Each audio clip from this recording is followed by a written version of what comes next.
안녕하세요. 저는 성경 속에 감춰져 있는 하나님의 비밀이 되신 예수 그리스도에 관한 신비의 말씀을 전하는 영마루입니다. 오늘은 구약 성경 에스더 8장 8절 한 구절 말씀 속에 기록되어 있는 왕의 반지로 인을 칠지어다 라는 제목의 말씀을 통하여 성령 하나님께서 우리에게 가르쳐 주시는 말씀의 깨달음의 은혜를 받고자 합니다. 그럼 에스더 8장 8절 본문 말씀을 열도록 하겠습니다. 너희는 왕의 명의로 유다인에게 조서를 뜻대로 쓰고 왕의 반지로 인을 칠지어다. 왕의 이름을 쓰고 왕의 반지로 인을 친 조서는 누구든지 취소할 수 없음이니라. 본문에 특별한 단어가 한 가지가 기록이 되어 있는데 왕이라는 단어가 4번이 기록이 되어 있습니다. 성경이 가리키는 에스더에 등장하는 왕은 아하수에로 왕이 등장을 하는데 성경에 등장하는 왕들은 신약시대에 이 땅에 오신 하나님이신 예수님 마음 안에 들어 계시는 기름 부음을 받으신 자 성령 그리스도를 가르쳐 왕으로 비유한 것입니다. 구약 성경에 사람의 왕들을 하나님이 성경에 중요해가지고 기록을 하신 것이 아니고 하나님은 신약 시대에 마리아라는 처녀 몸속에서 태어나셔가지고 30살이 되실 때에 이 세상에 모습을 나타내셔야 되기 때문에 구약시대 때는 미리 하나님이 나타나실 수가 없기 때문에 구약에 등장하는 그 왕들은 이 땅에 오신 마리아의 아들 되신 예수님 마음 안에 들어 계시는 성령 그리스도를 미리 보여준 사람들이 구약의 유명한 왕들입니다. 예수님께서 이 땅에 오셨을 때에 누가복음 24장 27절 말씀해 보면은 모든 성경에 쓴 바 자기에 관하여 자세하게 설명이 되어 있다는 것은 모든 성경에 등장하는 왕이 등장하는 내용이 기록되어 있던 제사장이 등장하는 내용이 기록되어 있던 선지자가 등장하든지 이것은 다 신약시대에 오실 마리아의 아들 되신 예수님 마음 안에 들어 계시는 보이지 않는 오순절날 이 땅에 임하실 성령 하나님을 보이는 사람들이 미리 그림자로 성경에 기록되어 있는 것입니다. 왕에 관하여 오늘 본문 말씀에 왕이라는 단어가 4번이 기록되어 있다는 것은 오순절날 왕 되신 하나님의 성령이 이 세상 예루살렘에 오실 때에 동서남북 세상 사방에 오시기 때문에 오늘 본문에 왕이라는 단어가 4번이 기록되어 있다는 것은 영적인 왕이 되신 하나님의 성령의 말씀이 오순절날 이 세상 동서남북 사방에 임하실 것이라 이래서 왕이라는 단어가 4번이 기록되어 있습니다. 그러면은 오늘 에스더 8장 8절에 기록되어 있는 이 말씀은 신약시대에 예루살렘에 제자 120명에게 임하실 오순절 성령님에 관하여 에스더 8장 8절에 미리 기록되어 있다는 것입니다. 그러면 여기에 등장하는 아하수에로 왕은 오순절날 이 땅에 임하실 기름 부음을 받으신 메시아 성령 그리스도를 미리 보여주는 사건이 에스더에 기록되어 있는 아하수에로 왕이라는 것입니다. 제가 말씀을 전할 때마다 눈에 보이는 마리아의 아들 되신 예수는 예수님 마음 안에 들어 계시는 눈에 보이지 않는 영적인 성령 그리스도의 그림자 역할을 하신 분이지 예수님은 실제적인 왕이 아니라는 겁니다. 그런데 보세요. 오늘날 이 땅에서 하나님을 믿는 우리 신앙인들은 마리아의 아들 되신 예수님을 가르쳐 이 세상에 만왕의 왕이 예수님인 것으로 사람들이 다 알고 있질 않습니까? 생각을 해보세요. 예수님이 이 땅에 오셨을 때에 예루살렘과 이스라엘에는 사람이 세워둔 왕들이 이미 통치를 하고 있었습니다. 그런데 보세요. 왕은 한 나라에 한 사람밖에 있을 수가 없습니다. 그러면은 이미 예루살렘과 이스라엘 나라에 왕들이 사람들이 다 세워놓았고 통치를 하고 있는데 어떻게 예수님이 왕이 될 수가 있습니까? 동방박사들이 예루살렘에 찾아왔을 때에 헤로데께 어떤 말을 했습니까? 유대인의 왕으로 나신 이가 어디 계시느뇨? 우리가 그 왕에게 경배하러 왔다고 말을 합니다. 그럼 조금 전에 제가 예수님은 왕이 아니고 자기 마음 안에 들어 계시는 실제적인 왕이 되신 성령 그리스도의 그림자 역할을 했기 때문에 그러면 동방박사들이 헤롯 왕에게 물었던 유대인의 왕은 마리아의 아들 되신 예수님을 물은 것이 아니고 동방박사 세 사람은 하나님께서 이 세상에 사람의 모습으로 나타나신 것입니다. 우리들이 오늘날 동방이 어느 지역이 동방나라인지 알 수가 있습니까? 없습니다. 구약 성경에 욥을 가리켜 동방의 의인이라고 기록되어 있는데 동방은 에덴 동산을 가리켜 에덴 동산을 동방이라고 창세기에 기록되어 있지 않습니까? 그러면은 동방에서 온 박사는 바로 하늘나라에서 이 세상으로 사람으로 나타나신 하나님을 동방박사로 비유한 겁니다. 정말 2020여 년 전에 동방이라는 나라에서 박사들이 예루살렘의 유대인의 왕에게 경배를 하기 위하여 찾아왔느냐, 찾아오지 아니하였느냐, 이런 내용은 우리가 깨달을 필요가 없습니다. 우리들은 정말 예수님 시대 때에 동방이라는 나라가 있었느냐 없었느냐 하나님은 이걸 기록하신 것이 아닙니다. 성경에 보면은 심심찮게 동방이라는 나라가 등장하고 있는데 동방은 에덴 동산을 가리켜 하늘나라를 가리켜 동방이라고 기록되어 있기 때문에 그러면 동방에서 유대인의 왕에게 경배를 하기 위하여 나타난 그 박사들은 하나님이 박사들의 사람으로 이 세상에 나타나신 것입니다. 우리에게 하나님께서 무엇을 가리키기 위하여 나타나셨느냐?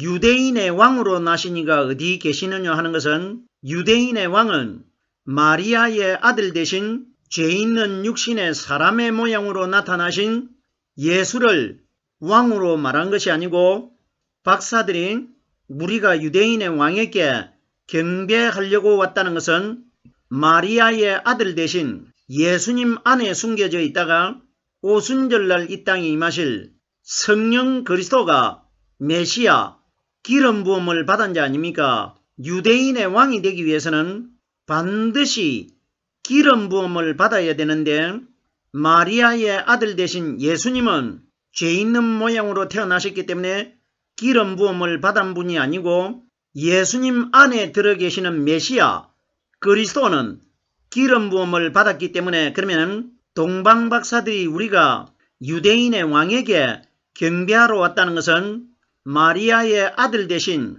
그림자가 되는 예수에게 경배하려고 찾아온 것이 아니고 예수님 안에 들어 계시는 성령 하나님에게 경배하기 위하여 박사들이 찾아왔다. 이 원리입니다. 이 원리를 우리가 잘 깨달아야 되는데 박사들이 어린 아기 예수님과 마리아가 집에 있었는데 박사들이 그 집에 들어갔을 때 마리아와 아기가 함께 앉아 있는 것을 보고 분명히 순차적으로 마리아가 먼저 기록되어 있습니다.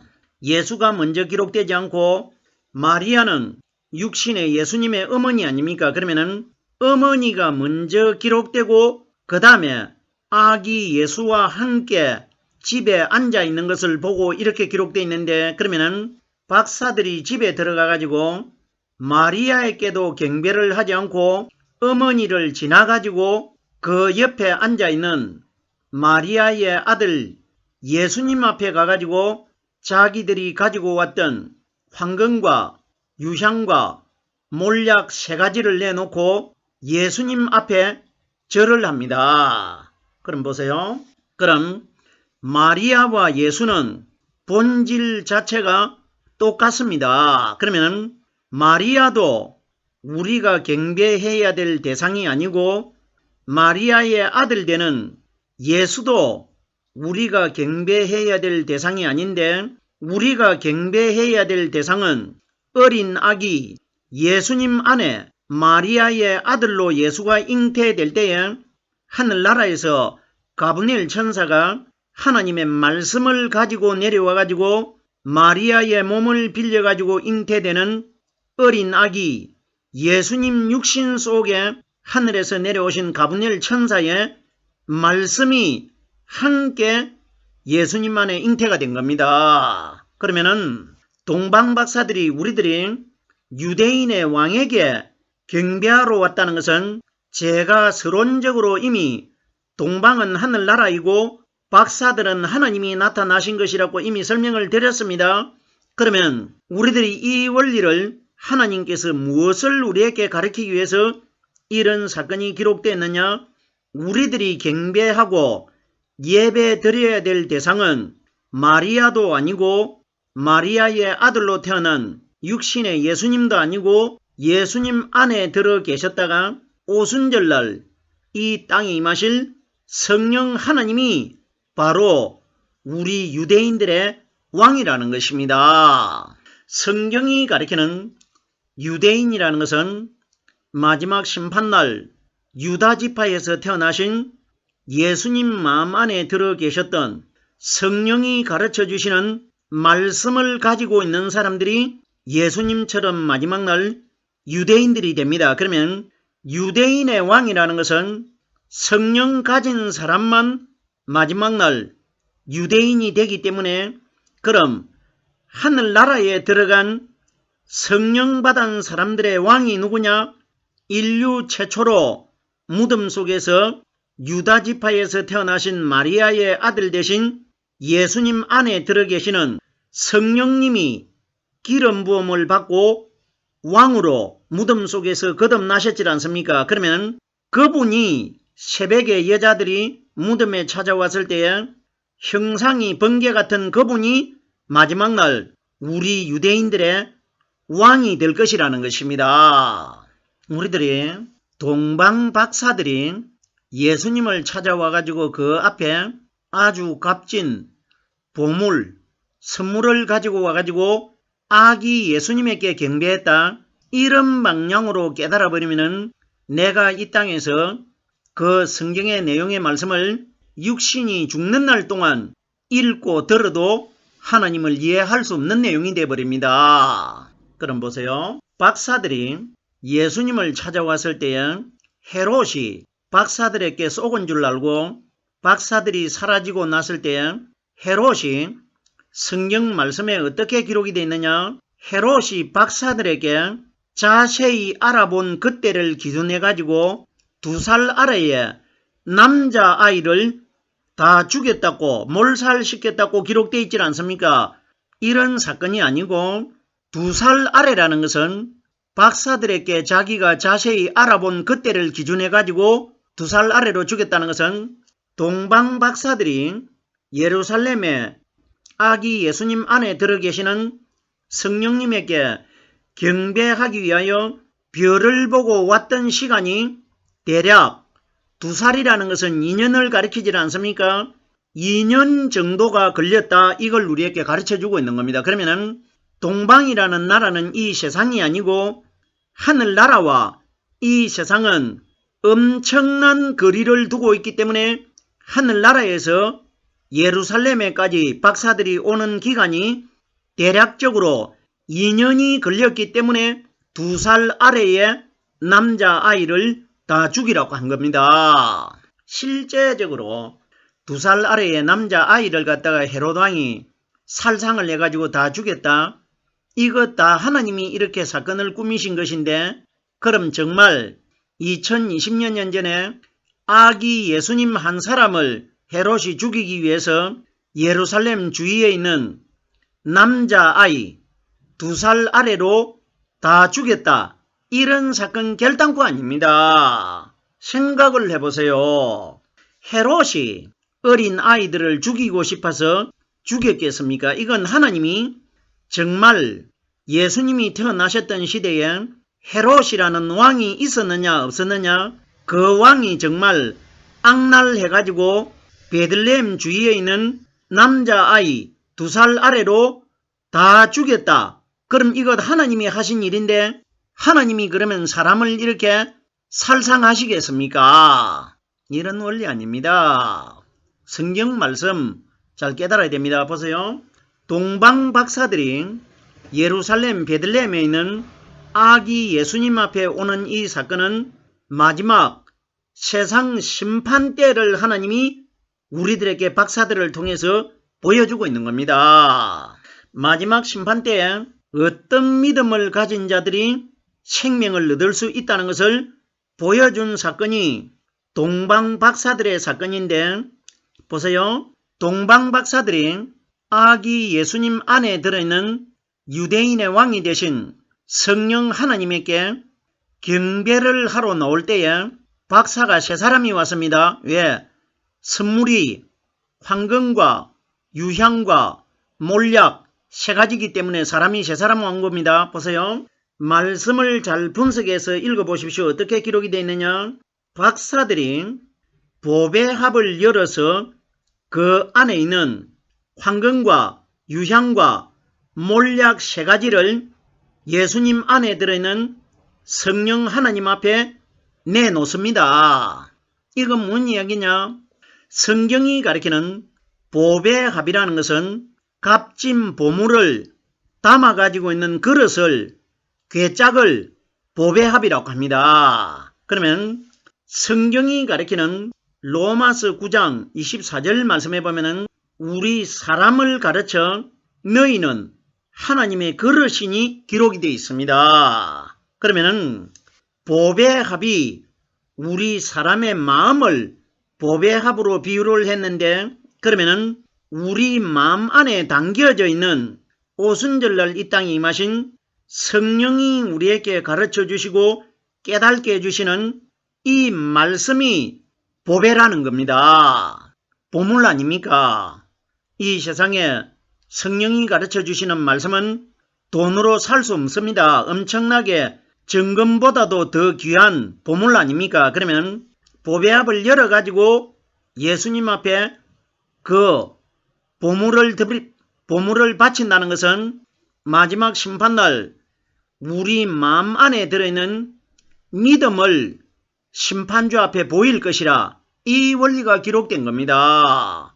보물이 3가지라는 것은 성경에 기록되는 세 숫자는 3일 만에 부활하신 오순절날 이 땅에 임하신 성령이 가르쳐 주시는 말씀을 세 숫자로 비유합니다. 그러면 우리들이 마지막 날 유대인의 왕이 되신 심판 때 하나님 앞에 나갈 때에 우리 마음 보배합 속에 보물이 되는 3일날 부활하신 성령이 가르쳐 주시는 말씀을 반드시 가지고 나가가지고 유대인의 왕이 되신 성령 하나님 앞에 우리의 믿음을 보여줘야 된다는 것입니다. 무슨 소린지 깨달아져야 됩니다. 자, 보십시오. 이들이 고국으로 돌아갈 때에 올 때는 사탄의 상징이 되는 헤롯에게 길을 물었습니다. 그러면은 오순절 성령이 이 세상에 오시기 전까지는 사탄이 사람의 주인이 되어 있었습니다. 사람의 마음 안에 주인이 돼가지고 들어있었지 않습니까? 그러면 사탄에게 사람들이 다 지시를 받고 사탄의 종으로 사람들이 도구로 사용되고 있었는데, 그러면은 박사들이 예수를 만나기 전까지는 길을 누구에게 물었느냐? 헤롯 왕 사탄에게 길을 묻습니다. 이건 뭐냐?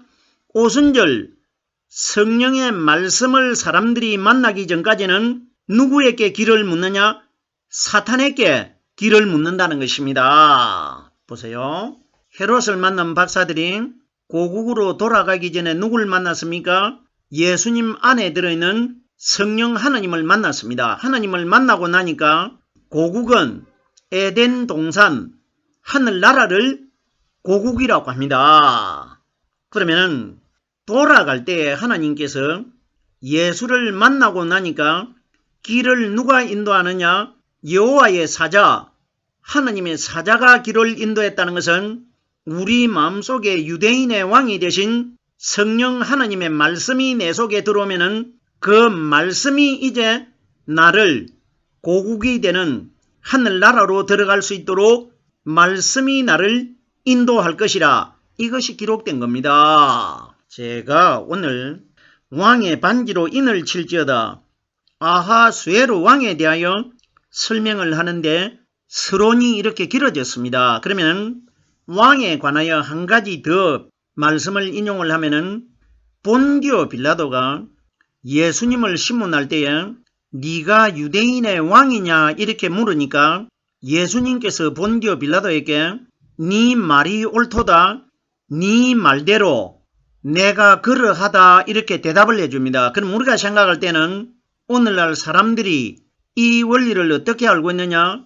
신문을 받고 온몸에 채찍을 맞으셔가지고 상처투성이가 돼가지고 있는 그 예수가 유대인의 왕인 것으로 알고 있습니다. 그러면 빌라도가 네가 유대인의 왕이냐 물은 것은 마리아의 아들 대신 육신의 예수님을 가르쳐 네가 유대인의 왕이냐 이렇게 물은 것이고, 대답을 하는 예수님은 영적으로 대답을 하셨기 때문에 본디오 빌라도와 똑같은 죄를 가지고 있는 육신의 예수님을 가르쳐 네 말대로 내가 왕이다 이렇게 말한 것이 아니고, 대답을 한 예수님은 자기 마음속에 들어 계시는 성령 그리스도 기름 부음을 받은 자 메시아를 가리켜 왕이라고 말한 것이고, 질문을 한 빌라도는 육신의 예수님을 왕으로 물은 겁니다. 그러면 대답을 하신 예수님은 자기 안에 들어 계시는 성령 하나님을 유대인의 왕이라고 소개한 것이고, 질문을 한 본디오 빌라도는 마리아의 아들 되는 예수님에게 네가 왕이냐 이걸 물은 겁니다. 그러면 결론적으로 제가 설명하는 내용대로 깨달아보면 본디오 빌라도가 물었던 마리아의 아들이 되신 예수님은 유대인의 왕이 아니고 예수님 마음 안에 들어 계시다가 오순절날 이 땅에 임하신 성령이 무덤 속에서 3일날 기름 부음을 받고 왕으로 하나님께 인정받는 분 아닙니까? 그러면 예수님 안에 들어 계신 분이 왕이라는 것입니다. 예수는 결단코 왕이 될 수가 없습니다. 오늘날 보세요. 육신의 그림자가 되는 마리아의 아들을 만왕의 왕이라고 하는데 어림도 없는 이야기입니다. 예수님이 이 세상에 믿지 않는 자들 각 나라에 있는 왕들의 우두머리 왕이 돼가지고 무슨 소용이 있겠습니까?